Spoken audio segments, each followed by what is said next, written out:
एक हफ्ते की देरी के बाद ही सही, वी आर बैक। कहने की जरूरत नहीं, हम खुद कई सारी शुद्ध देसी मुश्किलों का सामना करने के बाद फिर आपके बीच में खड़े हैं। सो थोड़ी तालियां हमारे लिए भी बजा दीजिए। पिछले 2 हफ्तों में दुनिया इतनी बदल चुकी है, हाजमोला की पूरी डिब्बी डकारने के बाद भी कई चीजें डाइजेस्ट नहीं हो रही। ऐसी ही एक चीज है इजराइल हमास की war.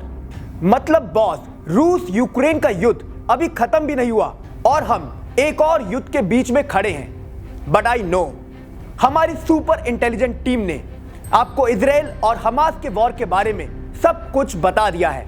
So without wasting time, आज हम लोग एनालाइज करेंगे इंडिया के स्टैंड को, या मुझे कहना चाहिए मोदी जी के स्टैंड को।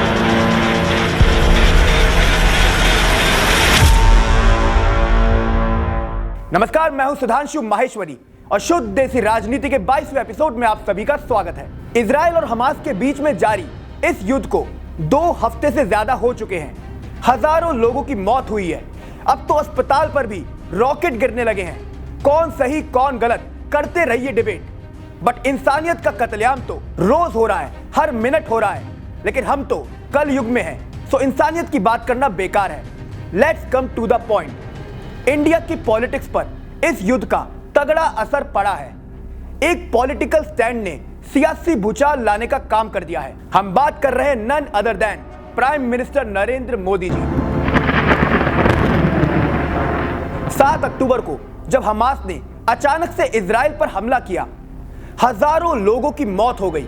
पीएम मोदी ने बिना समय गवाए सीधा बोला, भारत इस मुश्किल समय में मजबूती के साथ इजराइल के साथ खड़ा है। यह बहुत बड़ा स्टेटमेंट था, जिस फिलिस्तीन के समर्थन में कई भारतीय प्रधानमंत्री खुलकर बयानबाजी कर चुके थे। एक आतंकवादी हमले ने उस आइडियोलॉजी को बदल कर रख दिया। इस बार इंडिया न्यूट्रल नहीं है। इसे ऐसे समझिए, जब मिडिल ईस्ट के सारे देश इजराइल को कोस रहे हो, जब सभी मुस्लिम देश नेतन्याहू पर हमला कर रहे हो, PM Modi came to the rescue और बोले, अरे हाथ मत लगाओ मेरे भाई को। अब देखो, अपोजिशन वाले बोल रहे हैं पीएम मोदी ने बहुत बड़ा ब्लंडर कर दिया। इंडिया तो हमेशा से फिलिस्तीन के साथ खड़ा रहता था, ऐसा नहीं करना चाहिए था। बट मेरा सिंपल लॉजिक है, इस समय बीजेपी की गवर्नमेंट है, टेररिज्म पर उनका स्टैंड क्लियर। सर्जिकल स्ट्राइक और एयर स्ट्राइक से नीचे तो बात ही नहीं होती है। अब इस समय इंडिया की नजर में हमास एक टेरर ग्रुप है जिसने इजराइल पर हमला किया। पिछले कुछ सालों की डिप्लोमेसी बताती है इंडिया आतंकवाद पर कॉम्प्रोमाइज नहीं करता है। ऐसे में इस सिचुएशन में इजराइल को सपोर्ट करना was the best option. And वैसे भी देश में जो हाइपर नेशनलिज्म वाला माहौल चल रहा है, उसे देखते हुए इस तरह की स्टैंडिंग से वोट भी मिल ही सकते हैं। बट एज एक्सपेक्टेड विपक्ष अब पूछेगा, क्या क्या कहना क्या चाह रहे हैं भाई आप? हम तो बस इतना कह रहे हैं, कभी कभार समय की नजाकत देखकर भी पॉलिटिकल स्टैंडिंग लेनी चाहिए। इसे ऐसे समझिए, पॉपुलर नैरेटिव सेट हो चुका है, इजराइल पर आतंकवादी हमला हुआ। फैक्ट्स डिफर कर सकते हैं, लेकिन नैरेटिव तो सेट हो चुका है। अब उस बीच अपोजिशन के 16 नेता दिल्ली में फिलिस्तीन के राजदूत को जाकर मिलते हैं। उन्हें बोलते हैं, भाई हमें बड़ा दर्द है, इजराइल जिस तरह से कार्रवाई कर रहा है, हम तो पूरी तरह फिलिस्तीन के साथ खड़े हैं। बट वेट अ मिनट, ऐसी स्थिति में तो इंडियन गवर्नमेंट का जो स्टैंड होता है, अपोजिशन लीडर्स का भी वही रहना चाहिए। ऐसा कैसे चलेगा कि मोदी सरकार बोले हम तो इजराइल के साथ खड़े हैं और विपक्ष के नेता कह दें हमें तो फिलिस्तीन पसंद है।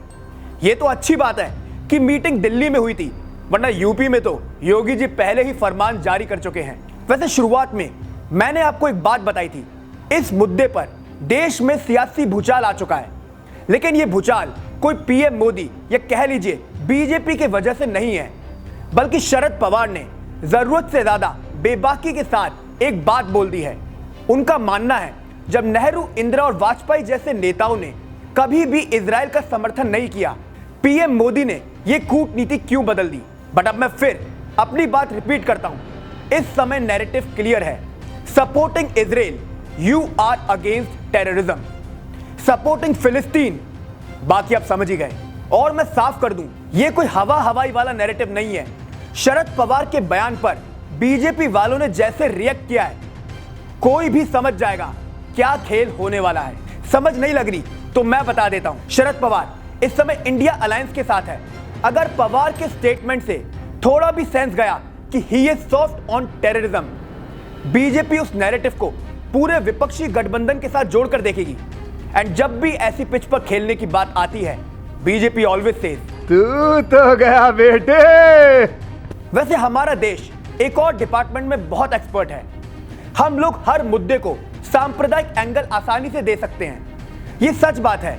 युद्ध इजराइल का चल रहा है। यहां ट्विटर पर एक बंदा लिख रहा है, अगर भारत सरकार आदेश दे, हम राष्ट्रवादी हिंदू इजराइल जाकर युद्ध लड़ेंगे। अरे ये सुन हैरान मत होइए, इसका बैकड्रॉप भी तो जान लीजिए। ये जो हमास के लड़ाके हैं, लोगों को मारते वक्त ये लगातार अल्लाहू अकबर का नारा लगा रहे हैं। यानी कि संदेश दिया जा रहा है कि दूसरे देश के मुसलमान भी हमारे साथ इस लड़ाई में जुड़ जाएं। और जब भी ऐसा होता है, इंडिया में तो दो एक्सट्रीम ग्रुप्स हर बार एक्टिव हो जाएंगे। एक बात और नोटिस कर रहे हैं आप, Congress is doing great balancing. वो ना खुद को हर कीमत पर राष्ट्रवादी दिखाना चाहती है, लेकिन ये तो नई वाली कांग्रेस है जिसे हिंदी पट्टी राज्यों में फिर सत्ता वापसी करनी है। बट आजादी के बाद से तो कांग्रेस के लिए मुस्लिम वोट वो सब कुछ। सो फिलिस्तीन को दिए जा रहे सपोर्ट की पॉलिटिकल रीजनिंग भी वही है, लेकिन अब खेल बदल गया है। बीजेपी के हिंदुत्व ने सेकुलर कांग्रेस को सॉफ्ट कर दिया है। So in new India supporting Israel is everything. इस स्टैंड के खिलाफ गए कब फिर शुद्ध देसी राजनीति शुरू हो जाए, किसी को नहीं पता। नमस्कार।